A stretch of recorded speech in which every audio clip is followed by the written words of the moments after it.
Hello छात्रों, स्वागत है आप सभी लोगों का एचएम कोचिंग सेंटर के इस यूट्यूब चैनल में। प्यारे बच्चों, आज हम लोग पर्यावरण की महत्वपूर्ण टॉपिकों पर चर्चा करेंगे और ये यूपी टेट की परीक्षा के लिए काफ़ी महत्वपूर्ण टॉपिक है।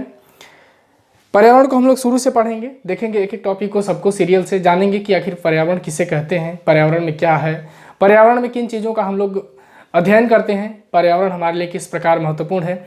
इन सारी बातों को हम लोग जानेंगे इस पर्यावरण की टॉपिक में, इस क्लास में, ठीक है ना। तो प्यारे छात्रों, आप जल्द से जल्द जुड़ें, ज़्यादा से ज़्यादा लोग। और हाँ, ये जितनी भी टॉपिक है, ये पूरी टॉपिक आप लोग अपनी नोट पे नोट कर लेंगे अच्छे से, और पर्यावरण की एक संपूर्ण नोट भी आप सभी लोग बना लें, ठीक है। चलिए, सबसे पहले तो हम लोग जानेंगे पर्यावरण की परिभाषा क्या होती है। पर्यावरण की परिभाषा को सबसे पहले नोट करेंगे हम सभी लोग। देखिए, अगर पर्यावरण की हम बात करते हैं तो पर्यावरण को हम लोग देखेंगे, पर्यावरण दो शब्दों से मिलकर के बना है।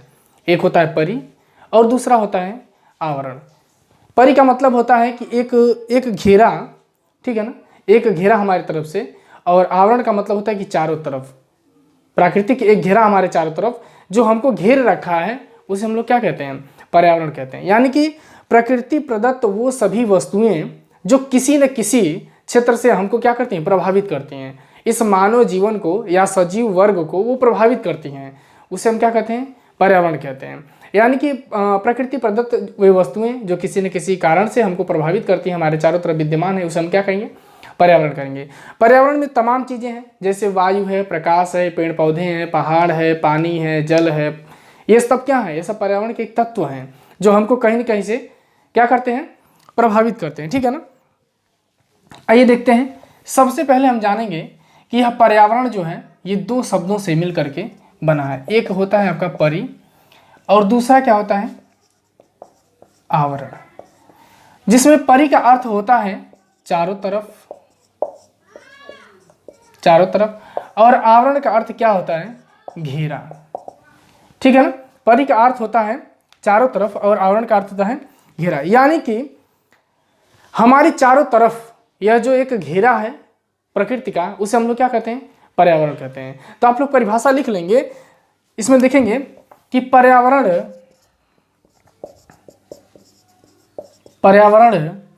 दो शब्दों से मिलकर बना है। दो शब्दों से मिलकर बना है, यानी कि कौन कौन से शब्द हैं, परि और आवरण, ठीक है ना। दो शब्दों से मिलकर बना है, जिसमें परि का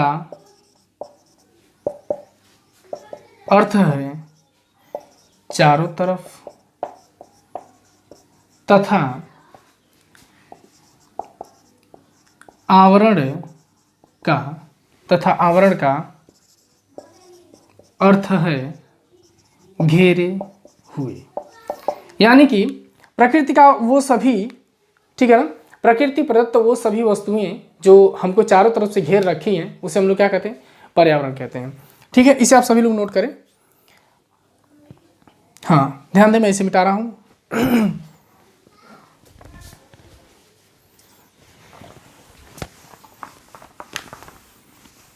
अगर हम लोग इंग्लिश शब्द को देखें, पर्यावरण के अगर हम लोग इंग्लिश शब्द को देखते हैं तो देखेंगे आप सभी लोग, पर्यावरण का इंग्लिश वर्ड जो होता है वो होता है इन्वायरमेंट। इन्वायरमेंट, ठीक है ना।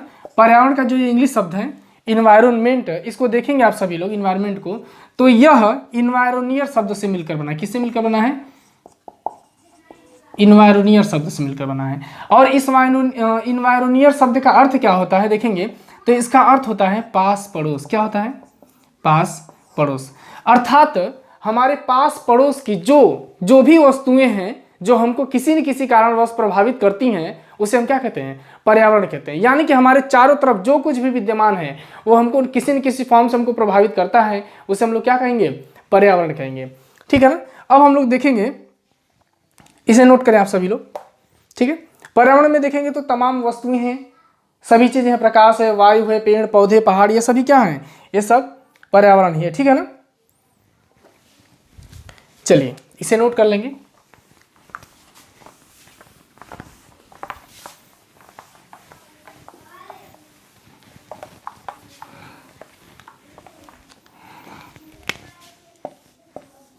चलिए अगले पॉइंट पे हम लोग चर्चा करेंगे पर्यावरण के घटक के बारे में, ठीक है ना। देखिए हम लोग कि पर्यावरण के कौन कौन से घटक होते हैं, ठीक है।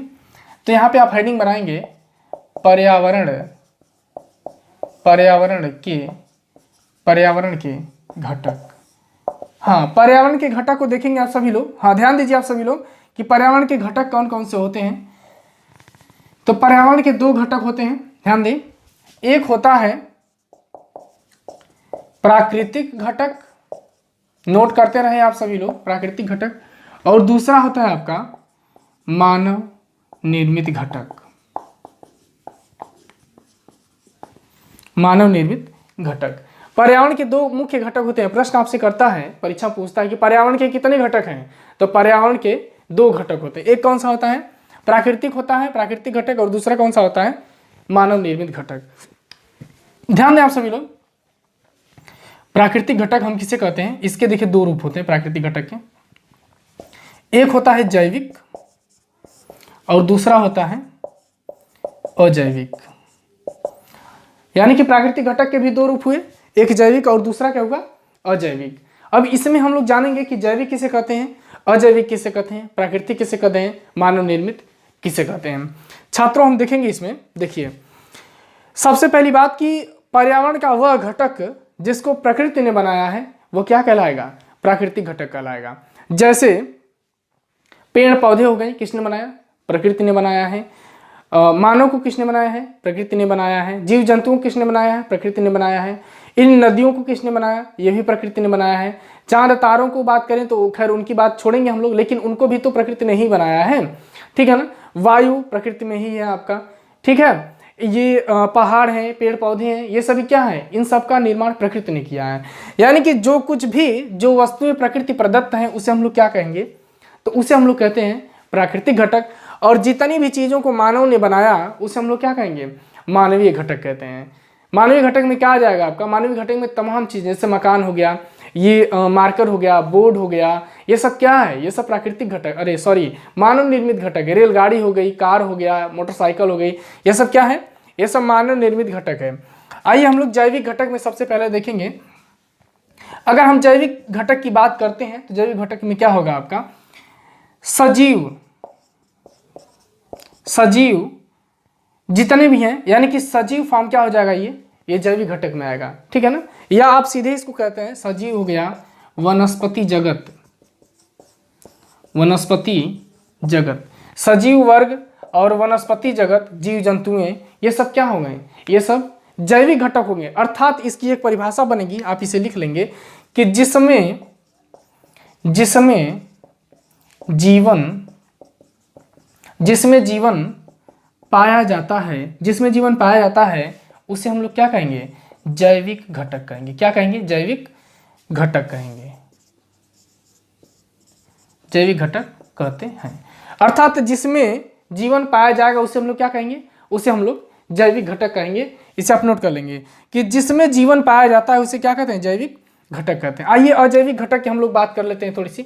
तो देखिए अजैविक घटक की अगर हम लोग बात करते हैं तो इसमें होगा वे पदार्थ जिसमें जीवन नहीं पाया जाता है, अर्थात क्या होगा, निर्जीव, सभी निर्जीव वस्तुएं जिसको प्रकृति ने बनाया उसे हम लोग क्या कहेंगे, अजैविक घटक कहते हैं। यानी कि हाँ, सभी निर्जीव वस्तुएं जिनको प्रकृति ने बनाया उसे क्या कहेंगे हम लोग, उसे हम लोग अजैविक घटक कहेंगे।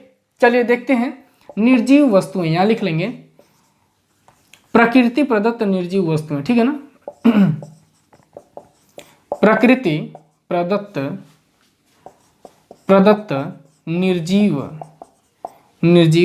वस्तुएं, प्रकृति प्रदत्त निर्जीव वस्तुएं क्या कहलाती हैं, अजैविक घटक कहलाते हैं। इसमें क्या क्या हो जाएगा अजैविक घटक की अगर हम लोग बात करते हैं, यहाँ पे मैं लिख दे रहा हूं, चलिए इसको आप लोग नोट कर लीजिए, यहां पर फिर लिखे हम।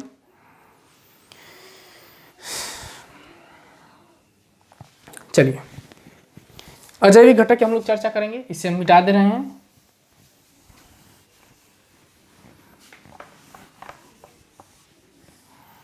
देखिए निर्जीव वस्तुएं जिसको प्रकृति ने बनाया हो, निर्जीव वस्तुएं, ब्रैकेट में यहां लिख दे रहे हैं हम प्रकृति प्रदत्त, यानी कि जिसको प्रकृति ने बनाया है वे सभी निर्जीव वस्तुएं क्या कहलाती हैं? अजैविक कहलाती हैं। जैसे इसमें क्या हो जाएगा, जल, वायु, स्थल, स्थल में आपका पेड़ पौधे नहीं होंगे, पहाड़ हो जाएगा, महासागर,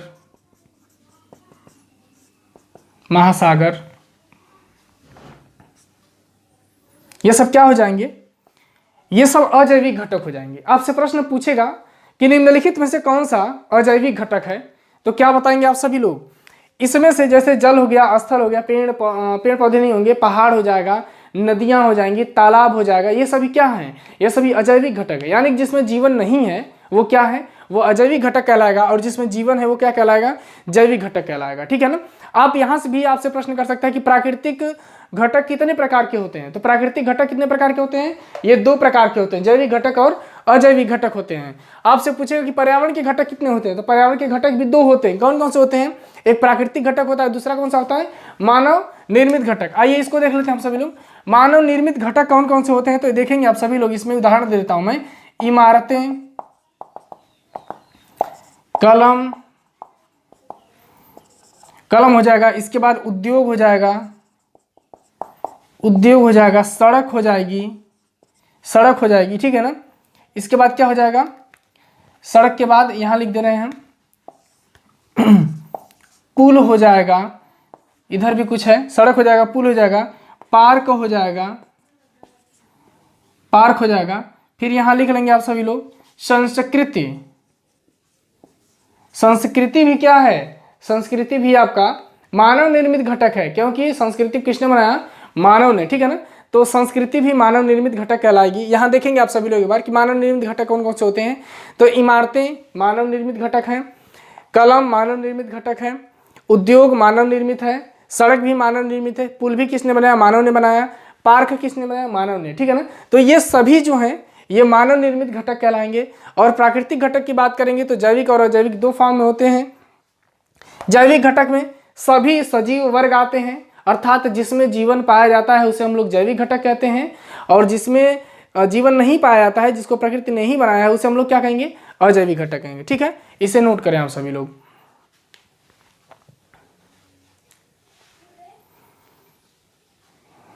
चलिए अब हम लोग चर्चा करेंगे कि पर्यावरण के क्षेत्र, देखेंगे कि पर्यावरण के कितने क्षेत्र होते हैं।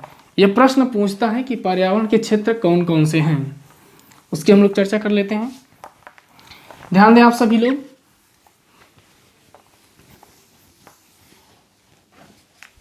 चलिए हेडिंग बनाएंगे आप सभी लोग, पर्यावरण के क्षेत्र। पर्यावरण के क्षेत्र की अगर हम लोग बात करते हैं तो ये देखेंगे तो पर्यावरण का क्षेत्र जो है ये कितना होता है, 4 होता है। देखेंगे कितना हो जाएगा आपका, 4 हो जाएगा। यानी कि पर्यावरण के कितने क्षेत्र होते हैं, 4 क्षेत्र होते हैं। यह प्रश्न भी पूछता है कि पर्यावरण के क्षेत्र कौन कौन से हैं, तो 4 क्षेत्र होते हैं। इसके अब कौन कौन से होते हैं इसकी चर्चा करेंगे। सबसे पहला इसमें हो जाएगा स्थल खंड। आप इसे बोल सकते हैं कि स्थल खंड बोले, या इसको सीधे बोलेंगे आप सभी लोग स्थल मंडल, सबसे अच्छा रहेगा स्थल मंडल। यानी कि पर्यावरण का पहला क्षेत्र होता है स्थल मंडल। दूसरे क्षेत्र की बात करें आप सभी लोग तो हो जाएगा आपका जल मंडल। तीसरा हो जाएगा आपका वायुमंडल, और चौथा हो जाएगा आपका जैव मंडल। ये 4 क्षेत्र होते हैं। हमारे पर्यावरण के कितने क्षेत्र हो गए, 4 क्षेत्र हो गए। यह प्रश्न पूछता है कि पर्यावरण के कुल कितने क्षेत्र हैं, तो पर्यावरण के कुल 4 क्षेत्र होते हैं, 4 क्षेत्र होते हैं। ठीक है ना। एक एक करके हम लोग सबकी चर्चा करेंगे। तो आप लोग हेडिंग बना लें स्थल मंडल। सबसे पहले हेडिंग बनाएंगे आप सभी लोग स्थल मंडल। ठीक है, स्थल मंडल की हम लोग सबसे पहले चर्चा करते हैं। ठीक है, ध्यान दीजिए। इसकी परिभाषा अगर लिखेंगे तो लिखें सबसे पहले कि पृथ्वी की ऊपरी परत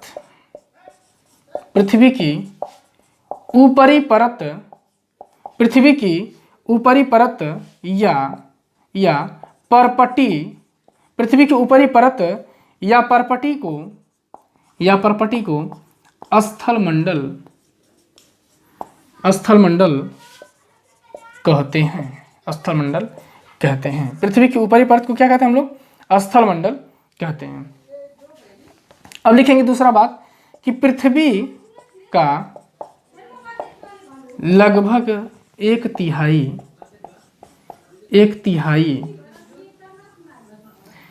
तिहाई भाग यानी कि 29%, कितना आपका?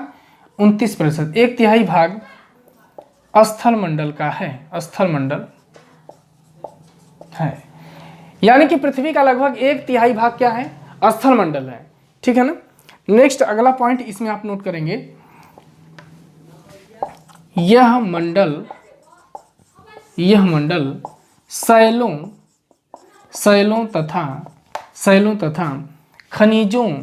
तथा खनिजों से निर्मित है।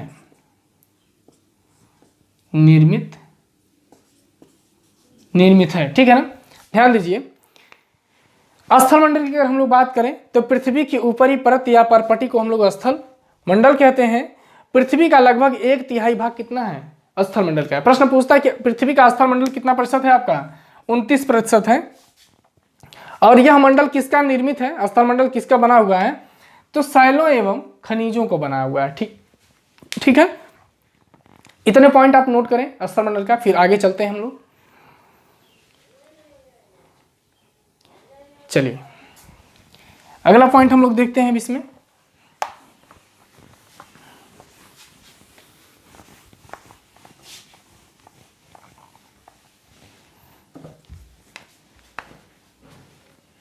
लिखेंगे यह मंडल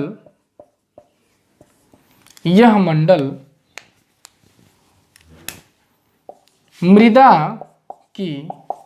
की पतली परत से ढका हुआ है। यानी कि यह मंडल जो है ये मृदा की पतली परत से क्या है? ढका हुआ है। इस मंडल में पर्वत, पठार, मैदान, घाटी आदि पाए जाते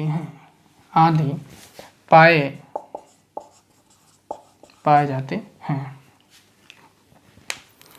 एक चीज और है कि जो स्थल मंडल है यह मंडल खनिजों का भंडार है। यह मंडल खनिजों का भंडार है। चलिए अब ध्यान दें आप सभी लोग, स्थल मंडल जो है ये मृदा की पतली परत से क्या है? ढका हुआ है। और इस मंडल में पर्वत, पठार, मैदान, घाटी, पार्क वगैरह जितने भी हैं ये सब किस मंडल पे हैं? तो ये सभी जो है आपका स्थल मंडल पे हैं। और यह मंडल जो है खनिजों के भंडार के लिए क्या है? अत्यंत महत्वपूर्ण है। अगली बात ये भी है कि हमारा जो स्थल मंडल है यह कृषि करने के लिए भी महत्वपूर्ण है, क्योंकि हम लोग जो कृषि करते हैं वो किस मंडल पे करते हैं? तो स्थल मंडल के भाग पर ही कृषि की जाती है। ठीक है ना। यानी कि कृषि भी स्थल मंडल पे किया जाता है। और जीव जंतु जो घास खाते हैं वो किस मंडल पे होता है? स्थल मंडल पे होता है। पार्क किस पे निर्मित है? स्थल मंडल पे। नदियां किस मंडल में है? तो स्थल मंडल में है आपका। ठीक है ना। पर्वत, पठार किस पे है? तो स्थल मंडल पे है। ये सभी भाग जो हैं ये स्थल मंडल के हिस्से में कहलाते हैं। ठीक है ना। यानी कि स्थित तो स्थल मंडल पर ही है। तो पूछता है प्रश्न में कि खनिज किस मंडल का भाग है? तो स्थल मंडल का भाग है। यह पर्वत किस मंडल का भाग है? स्थल मंडल का भाग है। पठार किसका भाग है? यह भी स्थल मंडल का है। मैदान, घाटी किसका भाग है? यह भी स्थल मंडल का भाग है। ठीक है ना। तो ये सभी पॉइंट स्थल मंडल के हैं, इसे आप नोट करें।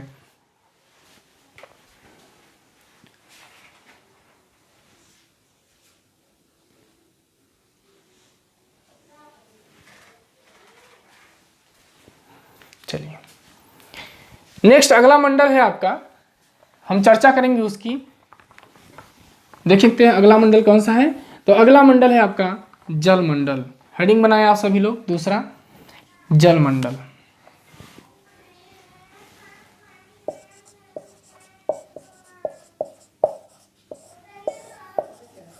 ध्यान दें आप सभी लोग, अगर जल मंडल की हम लोग बात करते हैं तो पृथ्वी पर जो है कहा जाता है कि लगभग 3 भाग जल से क्या है? ढका हुआ है। और जलमंडल की जब हिस्से की बात करें कि निम्नलिखित में से कौन सा जलमंडल का एक उदाहरण है, तो ध्यान दें आप सभी लोग, नदियों का जल, महासागरों का जल, ये सब क्या है, ये सब जलमंडल का ही उदाहरण है, ठीक है ना। सागरों का, महासागरों का, ये सभी जल क्या है, ये जलमंडल का ही उदाहरण है। और यह जलमंडल भी हमारे पर्यावरण के लिए अत्यंत महत्वपूर्ण है। तो इसमें लिखेंगे आप एक एक पॉइंट करके सबकी लिखेंगे। पृथ्वी पर पाए जाने वाले जल के क्षेत्र, इसमें लिखेंगे आप सभी लोग कि पृथ्वी पर पाए जाने वाले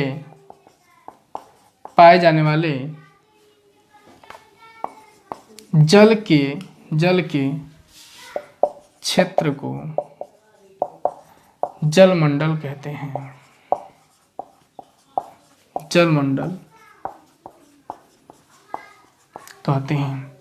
जलमंडल कहते हैं। यानी कि पृथ्वी पर पाए जाने वाले जल क्षेत्र को हम लोग क्या कहते हैं, जलमंडल कहते हैं। ये इसकी पहली परिभाषा हो गई।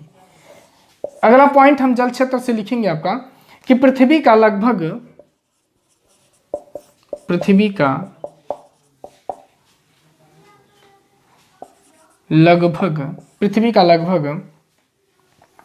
2/3 भाग, कितना,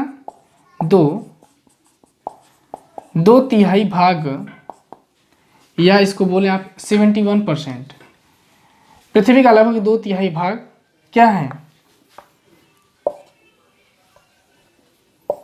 जल से ढका हुआ है, ठीक है। यानी कि पृथ्वी का लगभग 2/3 भाग, 71% के लगभग किससे ढका हुआ है आपका, यह जल से ढका हुआ है। नेक्स्ट अगला पॉइंट आप सभी लोग देखेंगे। अगला पॉइंट है महासागर, झीलों, नदियों एवं अन्य जलाशयों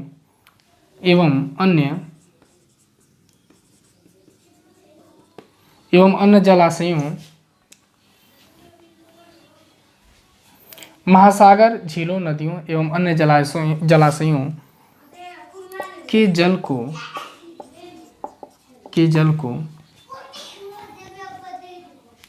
महासागरों, झीलों, नदियों एवं अन्य जलाशयों के जल को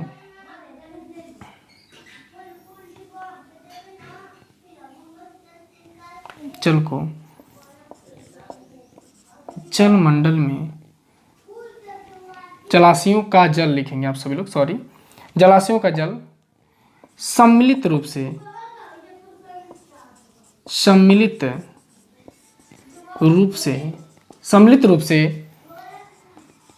जलमंडल का निर्माण करता है।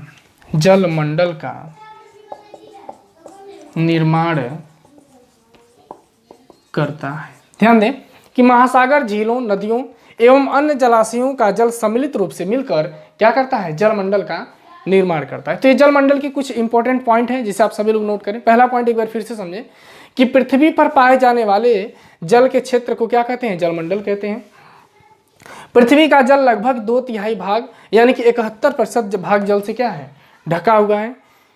महासागर, झीलों, नदियों तथा अन्य जलाशयों का जल मिलकर के किसका निर्माण करता है, जलमंडल का निर्माण करता है, ठीक है ना।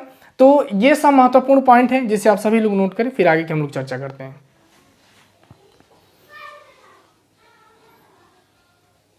चलिए अगले पॉइंट पर हम लोग चलते हैं। इसको मैं मिटा दे रहा हूं, ठीक है। ध्यान दें सभी लोग, ये काफी महत्वपूर्ण पॉइंट है, इसे आप सभी लोग नोट करते चले, ठीक है ना। ये सभी पॉइंट बहुत ही महत्वपूर्ण है, ठीक है। ध्यान दीजिए, अगर हम लोग जल की बात करें तो जल बादलों से, बारिश से भी प्राप्त किया जाता है, वर्षा का जल भी होता है, जल महासागरों से भी प्राप्त किया जाता है, और जल के रूप में, और ये जल जो है थोड़ा बर्फ के रूप में भी हमारे स्थल भाग पे जमा है। तो ध्यान दें आप सभी लोग कि हमारे पृथ्वी पर पाए जाने वाले जल का, यानी कि पृथ्वी पर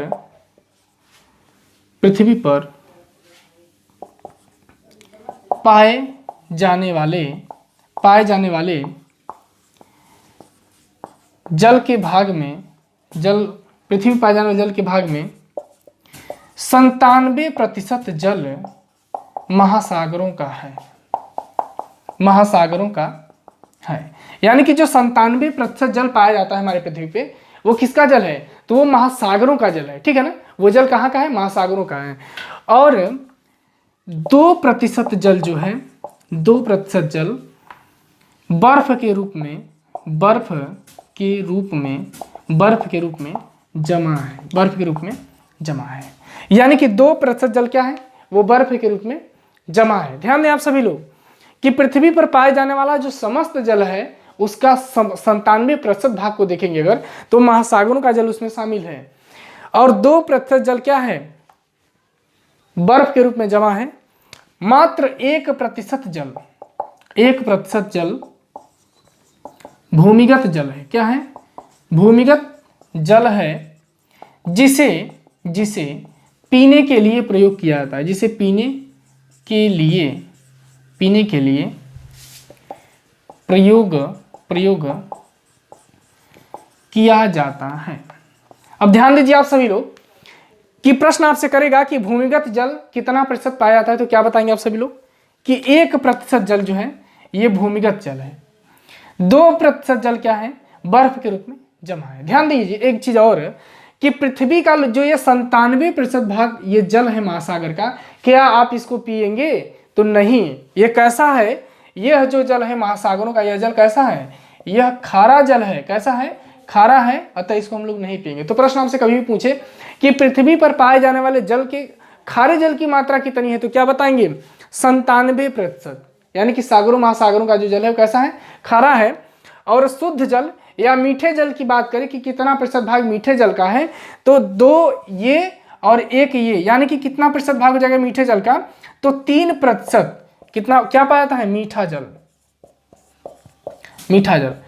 पीने योग्य जल क्या है, 3% मात्र पाया जाता है। अब सोचिए आप सभी लोग कि 97% जल एक तरफ है जो महासागरों का है, ठीक है ना। लेकिन भूमिगत जल की अगर हम लोग बात करते हैं तो भूमिगत जल मात्र कितना है, 1% है, ठीक है ना।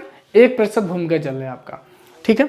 हाँ, एक चीज और है कि प्यारे छात्रों एक चीज ध्यान देना कि मैं टेलीग्राम का लिंक वीडियो के डिस्क्रिप्शन में दे दूंगा, जिससे आप सभी लोग जुड़ेंगे। और ये जो पीडीएफ है, ये जो टॉपिक में पढ़ा रहा हूँ, इसकी पीडीएफ आप लोगों को सीधे प्रोवाइड हो जाएगी, मिल जाएगी, ठीक है ना। तो टेलीग्राम पर जो लिंक है आप लोग टेलीग्राम से भी जुड़ें, ठीक है। और ज़्यादा से ज़्यादा इस वीडियो को शेयर करें। दूसरी चीज़ कि तैयारी करने का एक फॉर्म ऐसा भी होना चाहिए कि आप एक रूल बनाएं कि जितनी भी टॉपिकें हैं इसकी एक नोट अच्छी से बनाएं, तभी तैयारी आपकी हो पाएगी। क्योंकि जितने भी मैं महत्वपूर्ण पॉइंट लिखवा रहा हूँ ये सब आप नोट कर लें, ठीक है ना। और यही सीधे परीक्षा में पूछता है, ठीक है। दूसरा चीज़ कि इसका ये 1 लाइनर पॉइंट्स भी आपको मिलेगा, ये जो टॉपिक मैं पढ़ा रहा हूँ इसके 1 लाइनर पॉइंट्स भी आपको मिलेंगे, ठीक है ना, जिससे आप नोट कर लेंगे, ठीक है। तो ये रहा जलमंडल का हिस्सा जिसे आप नोट करें।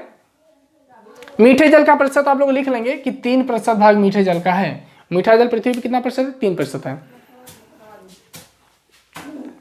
चलिए अगली हेडिंग आप सभी लोग बनाएंगे वायुमंडल।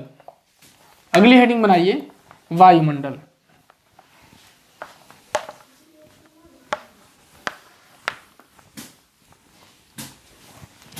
वायुमंडल हेडिंग बनाएंगे।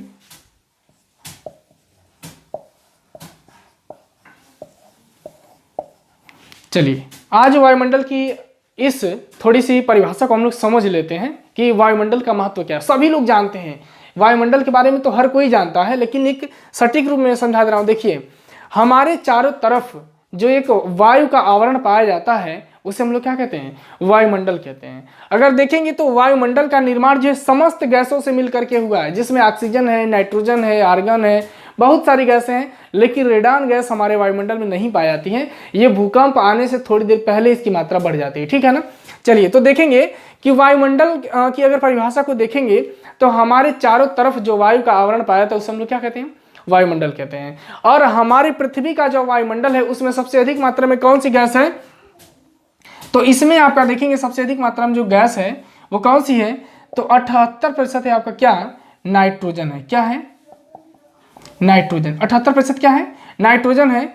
और 21% क्या है आपका, ये ऑक्सीजन है।